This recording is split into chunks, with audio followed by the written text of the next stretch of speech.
আমি আমার ভালো লাগা থেকে ভিডিও মেক করি বা লাইভে আসি। যদি আমার দু একটা কথায় কারো ভালো লাগে, কোনো পরামর্শ দিতে পারি।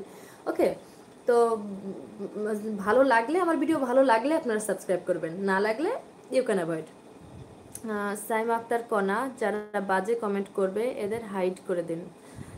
আসলে হাইড কিভাবে করব, এটা আসলে আমি আমি তো আসলে নতুন, আমি ওইভাবে বুঝতে পারছি না। তো আমি পরবর্তীতে এটা শিখে নিব যে কিভাবে আসলে হাইড করব।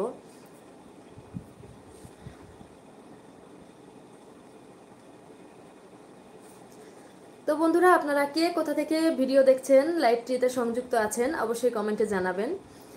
এবং অসংখ্য অসংখ্য ধন্যবাদ এতক্ষণ ধরে লাইভটিতে সংযুক্ত থাকার জন্য।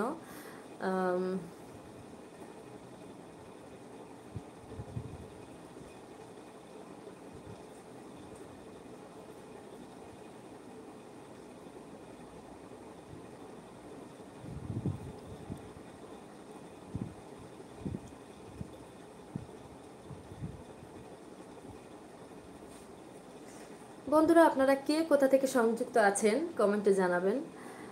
এবং অসংখ্য ধন্যবাদ আমাদের সাথে থাকার জন্য।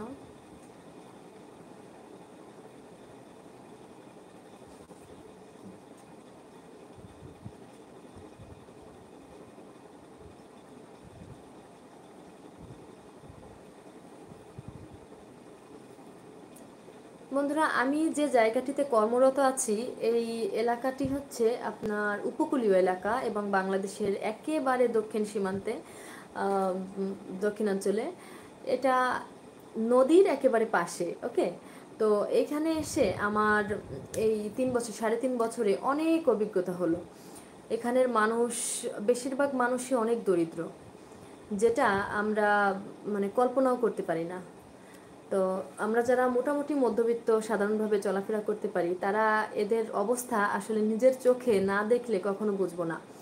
গত বছর যখন রিমেল ঝড় হয়ে গিয়েছিল, রিমেল ঝড় হয়ে যাওয়ার পর নদীর পাশে হওয়ার কারণে একেবারে নদীর পাশে যারা আছে তাদের ঘর বাড়ি ভেঙে চুরে, আমরা সিনেমাতে যেমন দেখি, টিভিতে যেমন দেখি, একেবারে নদীর ভিতরে চলে গিয়েছিল সব।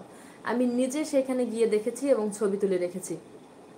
তো আর তাদের যে হাহাকার, যে কষ্ট, আসলে তাদের সাথে কাজ করতে পেরে আমি নিজেকে মানে খুবই ধন্য মনে করি এবং শুক্রিয়া আলহামদুলিল্লাহ যে আমি এই সব গরিব মানুষের পাশে এসে দাঁড়ানোর সুযোগ আল্লাহ তাআলা আমাকে করে দিয়েছে। হয়তো অর্থ দিয়ে নয়, কিন্তু শ্রম দিয়ে, আমার কথা দিয়ে, আমার মেধা দিয়ে আমি তাদের পাশে দাঁড়াতে পারছি। এজন্য আমি সৃষ্টিকর্তার কাছে অনেক অনেক শুক্রিয়া আদায় করি। তারপর যাদের হচ্ছে মোটামুটি আপনার কাঠের ঘর ছিল, তো ওই ঘরগুলো আপনার খাট পর্যন্ত, খাটের উপর পর্যন্ত পানি উঠে গেছে। কয়েকদিন পর্যন্ত তাদের ঘরে রান্না বান্না হয়নি। তারপর অনেক কষ্টে তারা দিন কাটিয়েছে। প্রায় 2 মাস 3 মাস পর ধীরে ধীরে তাদের স্বাভাবিক জীবনে তারা এসেছে। আর একদম নদীর পাশে যে ঘরগুলো ছিল, এরকম প্রায় আপনার 50-60টা ঘর আমি দেখেছি যারা আমাদের সদস্য, তাদের মানে কিছুই নেই, শুধু ঘরের খুঁটি খুঁটি আমরা যেটা বলি, ঘরের যে ভিতগুলো দেওয়া হয় মোটা মোটা, ওই খুঁটিগুলো শুধু ছিল, এমনকি কাঠের বেড়াগুলো পর্যন্ত ভেঙে নদীর ভিতর চলে গেছে। তো আমি একটু কমেন্ট পড়ে আসি। অতিরিক্ত কাশি হচ্ছে, কাশলেই পেট ব্যথা করে।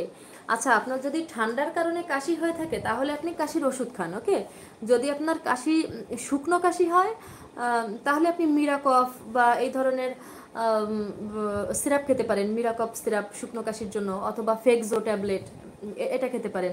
আর যদি আপনার কফ ওঠে, এই ধরনের শ্লেষ্মা ওঠে, এই ধরনের যদি আপনার কাশি হয়ে থাকে, তাহলে আপনি অ্যামব্রক্স অথবা অ্যাডোভাস, এই এই ধরনের এই গ্রুপের হচ্ছে কাশির সিরাপগুলো খেতে পারেন। আর যদি মনে করেন আপনার কোনো ঠান্ডা লাগেনি, অ্যালার্জি নেই, কিছুই না, এমনিই কাশ হচ্ছে, তাহলে এটা আপনার পেট ব্যথার সাথে, আমার যতটুকু মনে হয়, আমার স্বল্প জ্ঞানে আমার মনে হচ্ছে না পেট ব্যথার সাথে আপনার কাশির কোনো সম্পর্ক আছে।